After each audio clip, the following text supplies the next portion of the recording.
Jake Morrison stood at the observation window and looked at the massive structure floating in space. 20 years of his life had gone into this project, and nobody on Earth knew about it except a few hundred people. The thing outside was not just a ship.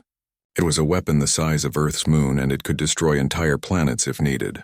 The project started back in 2247 when humans first met aliens from the Galactic Council. The aliens were nice at first, but their message was clear.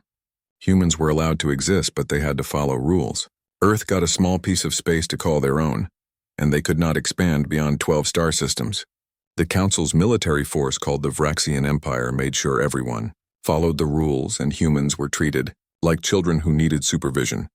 Captain Linda Hayes was in charge of building the secret ships from the very beginning. She picked every engineer and every worker herself. They worked far away from Earth in a place called the Kuiper Belt where nobody would look. They pretended to be mining asteroids, but they were actually using those asteroids to build 3 massive warships. The ships were called Titan-class vessels, and each one was bigger than anything the galaxy had ever seen. Jake walked over to Linda and asked when the first ship would be ready. She checked her computer and told him 8 months for the Goliath, and the other 2 ships called Leviathan and Behemoth would take 6 more months after that. They had kept this secret for 20 years, and they could wait a little longer. But things were getting worse in human space. The Vraxian Empire was becoming more aggressive toward human colonies. They were taking human ships for small violations of rules that did not make sense. They were moving human colonists from their homes without asking permission. The Council said it was for peace in the galaxy, but everyone knew they were slowly crushing humanity. Admiral Peter Grant came to visit the station 3 days later. He was the only high-ranking military officer who knew about the secret project. When he walked through the Goliath's corridors, he felt proud and scared at the same time. The corridors were so big that entire cities could fit inside them. Peter told Linda that the Council would see this as an act of war. Linda agreed, but said it was actually a message that humans would not be pushed around anymore. The Goliath was not just big. It had technology that was better than anything in the galaxy. While the Council gave younger species old technology to keep them weak, humans had been inventing new things in secret. They had created zero-point energy reactors that produced unlimited power. They had quantum communication systems that worked instantly across any distance. They had weapons that could make stars explode. Lieutenant Scott Palmer was in charge of the weapons. He spent 15 years designing the main guns called Helios cannons. Each cannon could shoot a beam of energy as powerful as a solar flare. The Goliath had 200 of these cannons. Scott told everyone during a meeting that one ship could fight the entire Vraxian fleet. Jake said that was exactly why they were building 3 ships. They wanted to make sure there was no doubt about human power. The workers who built the ships came from every country on Earth. They had been checked carefully, and their families were moved to safe places. Everyone knew that if the secret got out, the Vraxians would attack Earth before the ships were finished. Tens of thousands of people kept the biggest secret in human history. Engineer Claire Murphy designed the defensive systems for the ships. The shields could stop attacks from hundreds of enemy ships at once. The armor was 30 meters thick and could repair itself. The defense guns could track and destroy thousands of missiles at the same time. Claire told her team that the galaxy thought humans were weak and their ships were primitive. She said the aliens had no idea what was coming for them. Months passed, and the 3 giant ships slowly took their final form. The Goliath, Leviathan, and Behemoth were each a masterpiece of human engineering. Each one was a statement that would be heard across the entire galaxy when they finally revealed themselves. But they needed to pick the right time to reveal the ships. Admiral Grant and the Secret Council argued about when to do it. If they revealed the ships too early, Earth would be destroyed before the ships were ready to fight. If they waited too long, human colonies might be lost forever. The decision was made for them when the Vraxian Empire gave Earth an ultimatum. Humans had 30 days to give complete control of their military to the Council, or they would face sanctions that would destroy human civilization economically. Admiral Grant called an emergency meeting and said it was time. They would activate the Goliath and show it to the galaxy. The crew had been training for years in simulators, and they were ready. Jake Morrison would command the Goliath. Linda Hayes would stay at the construction station to finish the other 2 ships. Peter Grant would handle things on Earth and deal with the politicians. The activation sequence was set for 3 days from now. In 3 days, the galaxy would learn that humanity had been preparing for this moment for 2 decades. In 3 days, everything would change. The workers doubled their efforts to get the Goliath fully operational. Systems that were planned to take weeks were completed in days. Everyone knew that once the ship revealed itself, there would be no going back. Jake walked through the ship one last time before the crew boarded. He touched the walls and felt the hum of power running through them. This ship represented humanity's refusal to kneel. It represented 20 years of secret work by people who believed humans deserved to stand tall in the galaxy. It represented the hope that Earth's children would never have to bow to alien masters. In 3 days, the Goliath would leave its hidden construction site. It would travel to Earth and take its place in orbit where everyone could see it. The Vraxian Empire would see it. The Galactic Council would see it. Every species in the galaxy would see it, and they would know that humanity was done being pushed around. Jake smiled as he walked back to the command center. The galaxy thought it knew what humans were capable of. They were about to learn how wrong they were. The Goliath came alive at 6 in the morning Earth time. 10,000 crew members walked onto the ship and went to their stations. The command bridge was huge, like a football stadium, with holographic screens everywhere showing the status of every system. Commander Jake Morrison sat in the captain's chair and felt the weight of command settle on his shoulders. He had trained for 5 years in simulations, but this was real now. Nothing could truly prepare someone for commanding a ship the size of a small planet. Lieutenant Amy Chen was at the communications station, and she called out for all departments to report their status. One by one, the departments confirmed they were ready. Engineering reported green. Weapons reported green. Navigation reported green. Defense systems reported green. Life support reported green. Every system was powered by zero-point reactors buried deep in the ship's core, and each reactor made enough energy to power all of Earth for a year. Jake gave the order to move the ship out of the construction zone. The Goliath moved smoothly for something so massive. The engines were each as big as skyscrapers, and they pushed the vessel forward. Space itself bent around the ship because its gravity was so strong. Asteroids thousands of kilometers away started moving toward it. On Earth, Admiral Peter Grant stood before the United Earth Council. The council members had only been told about the secret project a few hours ago. Grant told them that for 20 years humanity had been preparing for this day. The Vraxian ultimatum had forced their hand. In 1 hour, the Goliath would enter Earth orbit, and humanity's age of submission would be over. The council chamber exploded with noise. Some members were angry about being kept in the dark. Others wanted to know how much money was spent on the project. A few just sat there in shock, not believing what they were hearing. President Helen Martinez called for everyone to be quiet. She had known about the project for 6 months and had approved letting it continue. She said the decision was made, and now they had to deal with how the galaxy would respond. Across human space, every military ship and station received secret orders. Every colony was told to go on maximum alert. Humanity was about to make a statement, and the galaxy would respond with either respect or violence. The Goliath came out of the Kuiper Belt, and its sensors could detect every object within a light year. The ship's quantum communication system connected it instantly to Earth Command with no delay. Lieutenant Danny Foster was at the sensor station, and he reported 20 Vraxian scout ships moving to intercept them. Jake looked at the tactical display. The Vraxian ships were advanced by galactic standards, and each one could destroy a human colony ship easily. Against the Goliath, they were like insects.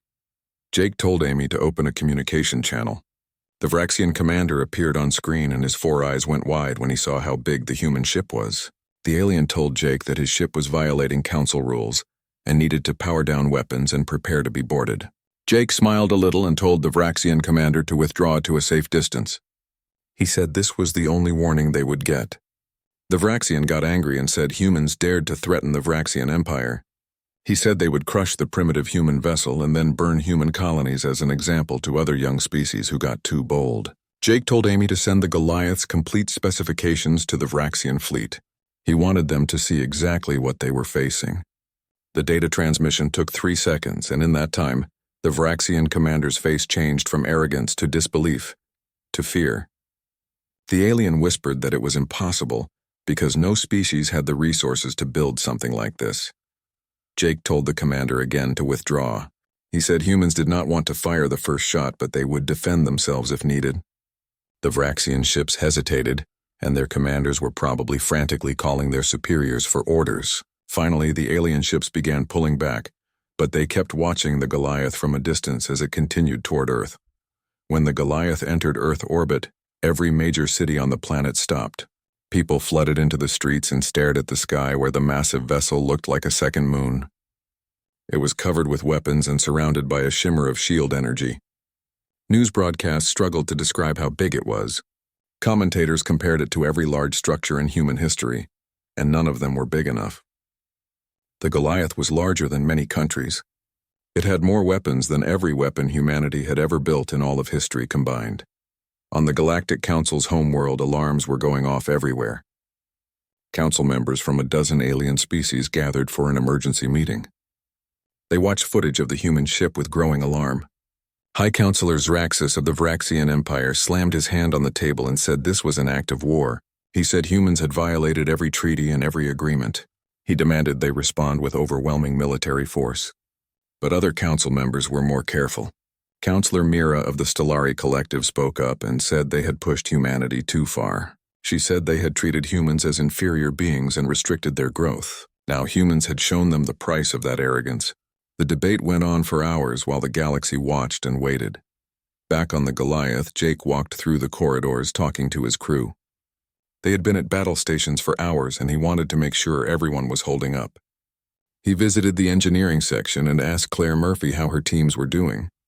She looked tired but determined and told him the reactors were performing even better than expected. She said if fighting started, they would give him all the power he needed. Jake said he hoped it would not come to fighting, but he needed her ready just in case. Earth's public opinion was changing rapidly. The initial fear was fading and being replaced by pride.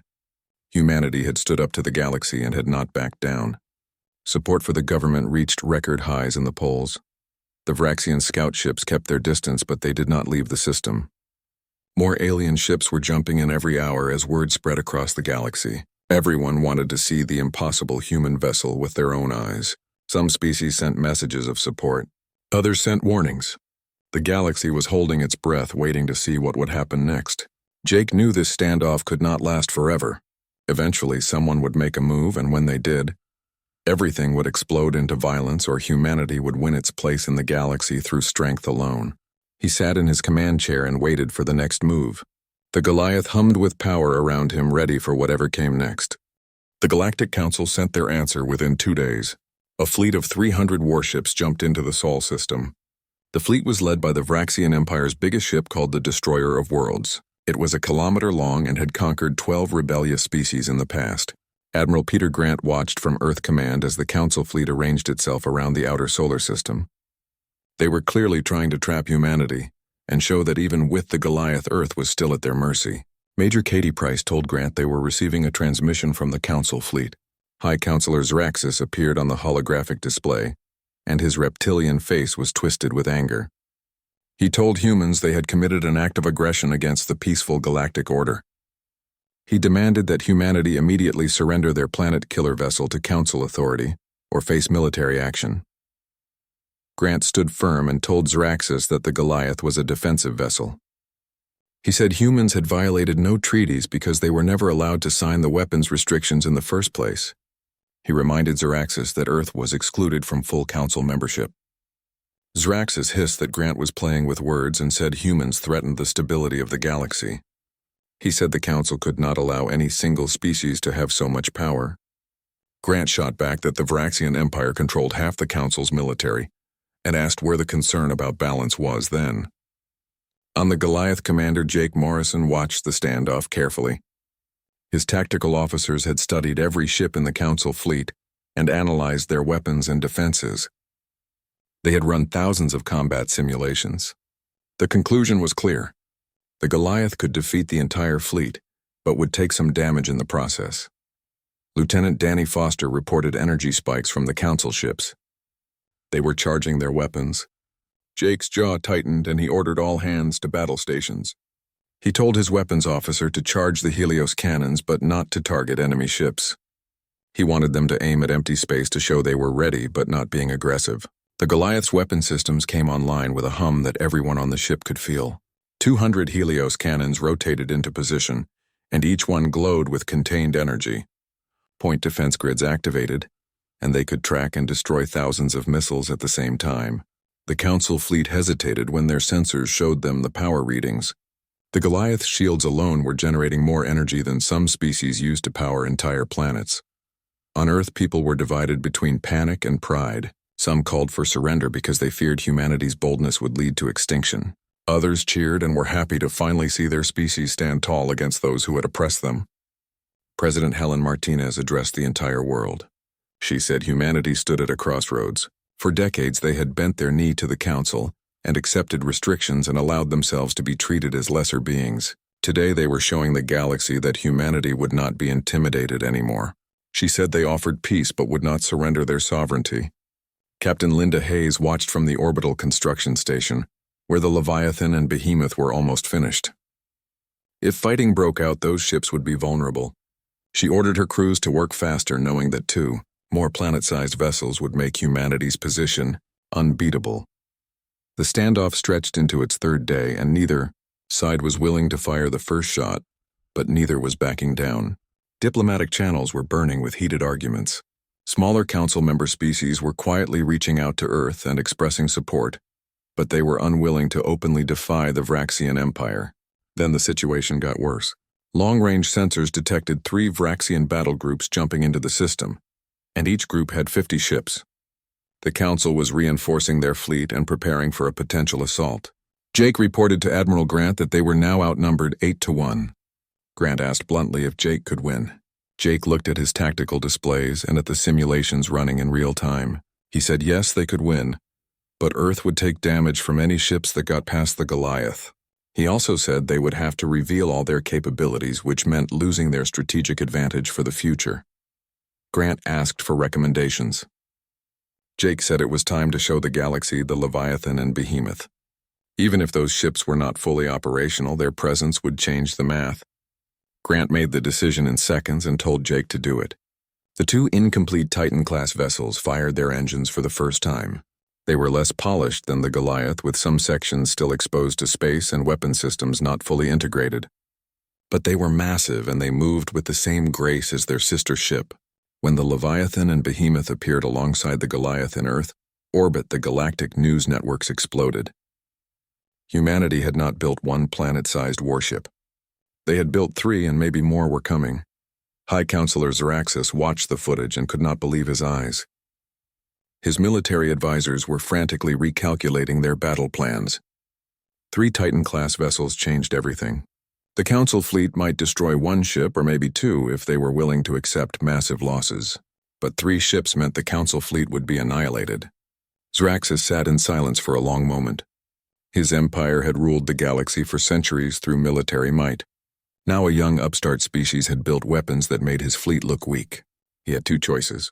Start a war that would cost millions of lives and might end in defeat, or negotiate and accept that the galaxy had changed forever. Katie Price was monitoring alien communications, and she told Grant that chatter among the Council fleet was showing confusion and fear. Ship commanders were arguing with each other. Some wanted to attack immediately before humanity could build more ships. Others were saying an attack would be suicide. The debate was so intense that some ships were threatening to withdraw from the fleet entirely. Grant knew this was the critical moment. If the Council blinked, first humanity won. If they attacked, everyone lost. He sent a message directly to Xeraxis. The message was simple. Humanity wanted peace and equality. They had no desire to conquer or dominate, but they would never again accept being treated as inferior. The ball was in the Council's court. Xeraxis read the message 3 times. Pride told him to attack and crush these upstart humans. Wisdom told him that path led to destruction. He called his closest advisors, and they argued for hours. Finally, he made his decision. He sent a message to Admiral Grant requesting immediate negotiations. He said the Council acknowledged that perhaps they had underestimated humanity's capabilities and determination. He proposed peace talks on a neutral station. Grant accepted immediately.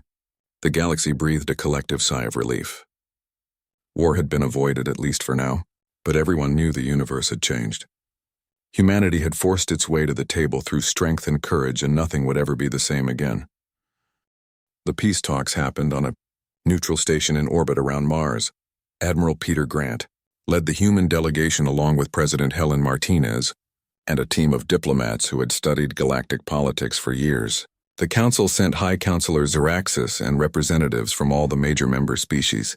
The conference room was tense, and everyone knew that one wrong word could start a war that would reshape the galaxy forever.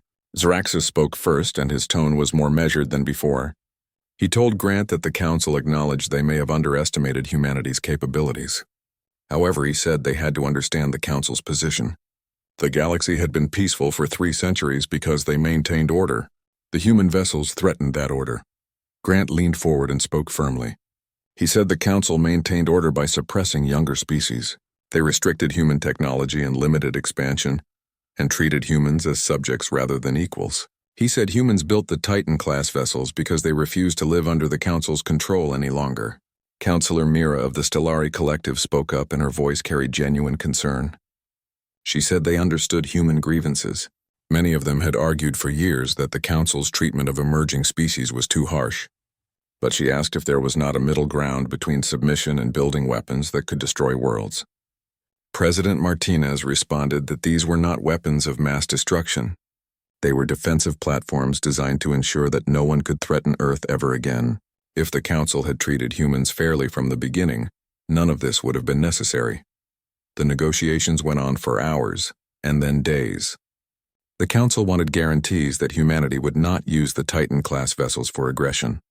Earth wanted full membership in the council with unrestricted expansion rights and technology-sharing agreements that would bring human civilian infrastructure up to galactic standards. Meanwhile, on the Goliath, Commander Jake Morrison dealt with a different challenge. The crew had been at battle stations for a week, and the tension was affecting everyone. He walked the ship's corridors and talked to his people and reminded them why they were there. He visited the main reactor control room and asked Claire Murphy how the engineering teams were holding up. She looked tired but determined, and told him the reactors were performing beyond all expectations. If fighting came, they would give him everything he needed. Jake said he hoped it would not come to that, but he needed her ready just in case. Back on Earth, public opinion was shifting. The initial fear had faded and been replaced by growing pride. Humanity had stood up to the galaxy and had not blinked. Support for the government's position reached record highs, but not everyone was celebrating. General Marcus Webb was one of Earth's senior military commanders, and he had deep concerns about the strategy. He said during a private meeting with other military leaders that they were playing a dangerous game. Even if they won the council's respect, they had painted a target on their backs. Every species with a grudge would see humans as a threat now. Major Katie Price, who was coordinating intelligence operations, agreed with him. She said they were intercepting communications from several species. Some admired human courage. Others were talking about launching preemptive strikes before humans could build more Titan-class vessels. The breakthrough in negotiations came from an unexpected source. The Quillari were a species known for their neutrality and wisdom. They proposed a compromise. Humanity would join the Galactic Council as a full member with all associated rights. In exchange, Earth would agree to a limit on Titan-class vessel construction and would allow Council inspectors to verify the ships were being used defensively only. President Martinez reviewed the proposal with her advisors. She said it was not perfect, but it gave humans what they needed: recognition and expansion rights and security. Admiral Grant was more skeptical. He said the inspection clause could be used against them. The Council could claim humans were violating the agreement and use it as justification for action. Martinez replied that they needed to make sure they did not violate it then. They wanted to be taken seriously, and now they were. They should show the galaxy they could be responsible with their power. The final agreement was signed after 2 weeks of intense negotiation. Humanity gained full council membership, including voting rights and access to galactic trade networks. The restriction on human expansion was lifted completely, and Earth could now colonize any systems they wanted. Technology sharing protocols were established, though both sides kept the right to protect their most sensitive innovations. In exchange, humanity agreed to limit their fleet to 5 Titan-class vessels total. They would allow Council observers aboard the ships to verify their defensive posture. The Helios cannon's full specifications would remain classified, but their general capabilities would be shared to prevent misunderstandings in the future. High Counselor Zraxis addressed the Council after the agreement was ratified. He said this outcome was not what he wanted, but it was perhaps what was necessary. The humans had shown them that the old ways of managing the galaxy were no longer sufficient. They had to adapt or face more challenges like this one. Counselor Mira was more optimistic about the agreement. She said perhaps this was the beginning of a new era, an era where all species were treated with respect regardless of their age or current capabilities. She said humanity had forced the Council to confront its own failings, and that could only be good for the galaxy in the long run. The agreement was transmitted across the galaxy and reactions were mixed. Some species celebrated that war had been avoided. Others grumbled that humans had been rewarded for building weapons of war. A few quietly began planning their own secret military projects, hoping to duplicate what humanity had achieved. But most species simply accepted the new reality. Humanity was now a major power in the galaxy, and everyone would have to adjust to that fact. On Earth, celebrations lasted for days. People danced in the streets and waved flags. Children looked up at the 3 massive ships in orbit and dreamed of joining their crews someday. Schools taught about the brave leaders who had stood up to the galaxy, but the leaders themselves remained cautious. President Martinez knew this was just the beginning. Joining the Council meant new responsibilities and new challenges. Admiral Grant began planning for the construction of the 4th and 5th Titan-class vessels. Commander Jake Morrison trained his crews harder, knowing that the next crisis could come at any moment. They had won recognition through strength, but now they had to prove they deserved it through wisdom. The galaxy was watching, and humanity could not afford to stumble. 6 months after the agreement, the galaxy had settled into an uneasy peace. The Goliath, Leviathan, and Behemoth patrolled human space, and their presence was a constant reminder of Earth's newfound power. Construction had begun on the 4th and 5th Titan-class vessels called the Atlas and Colossus, under the watchful eyes of Council observers. Commander Jake Morrison had been promoted to Admiral, and now commanded the entire Titan fleet. He stood on the Goliath's bridge reviewing reports from Earth's rapidly expanding colonies. Humanity was making up for lost time and establishing settlements in systems that had been forbidden to them for decades. Lieutenant Amy Chen suddenly reported urgent news. They were receiving a distress call from the Quillari homeworld.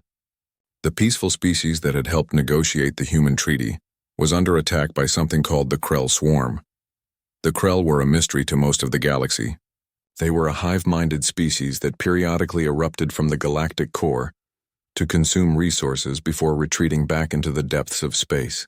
They did not negotiate or recognize treaties and could not be reasoned with. The Council had fought them to a standstill twice before, and each time millions had died. Jake asked how long until the Council could mobilize a response fleet. Amy told him at least 4 days, and the Quillari might not last that long. Jake made a decision that would define humanity's new role in the galaxy. He ordered the ship to plot a course for the Quillari system at maximum speed. He sent messages to the Leviathan and Behemoth to follow.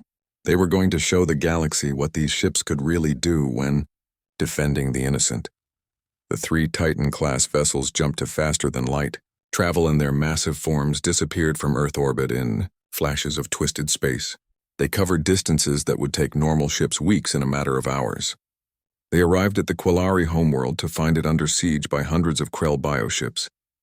The Krell vessels were organic and grown rather than built. They swarmed like locusts, attacking in overwhelming numbers.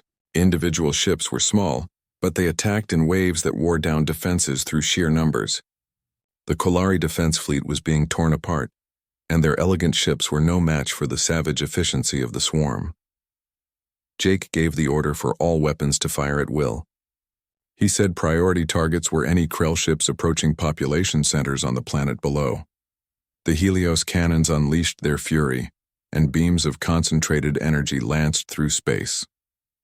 Each shot vaporized multiple Krell ships instantly. The point defense grids came alive, tracking and destroying thousands of smaller biomissiles every second. The Goliath waded into the swarm like a battleship among rowboats. Captain Linda Hayes commanded the Leviathan, and her ship took position above the Quillari northern hemisphere. She muttered that the Krell just kept coming as her crew destroyed wave after wave of attackers. She asked how many of these things there were.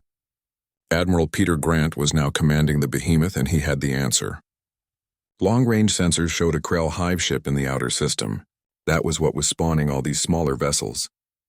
They needed to take it out, or the battle would never end. Jake agreed with the assessment. He told Linda and Peter to hold the line at the planet while the Goliath went after the hive ship.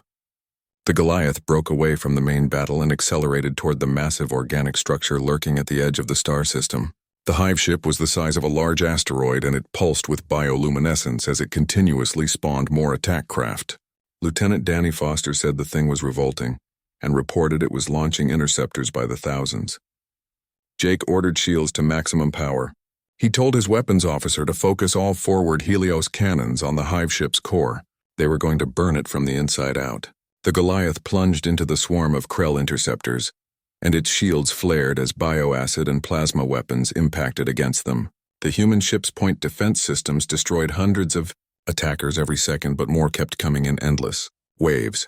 Then the main cannons fired, and 50 concentrated beams of energy struck the hive ship at the same time. They burned through its organic armor like it was paper. The alien structure convulsed, and its bioluminescence started flickering.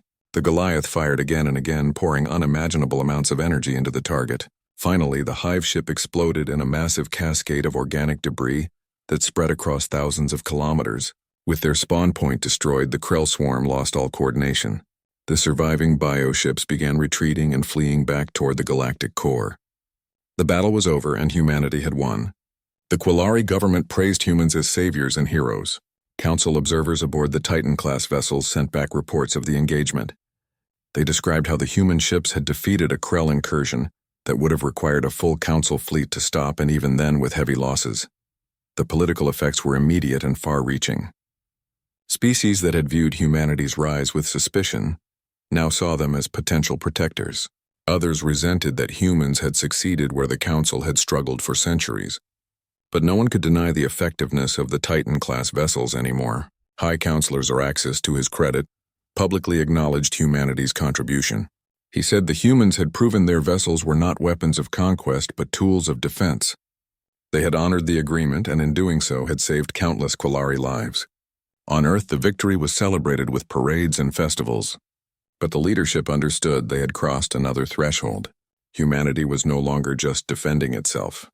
It was defending the galaxy, and that came with heavy responsibilities and high expectations. President Martinez addressed the Council from Earth via holographic transmission. She said humans did not build the Titan-class vessels to dominate or terrorize anyone. They built them to ensure no one could ever again tell humanity what they could or could not do. Today they showed these ships could protect not just human people but all people. This was the role they chose for themselves in the galactic community. Commander Jake Morrison, who was now a hero across multiple species, remained focused on practical matters. The Krell would return eventually. There were other threats lurking in the galaxy, and forces that even the Council struggled to contain. Humanity needed to be ready. He asked Claire Murphy during an inspection tour how long until the Atlas and Colossus were operational.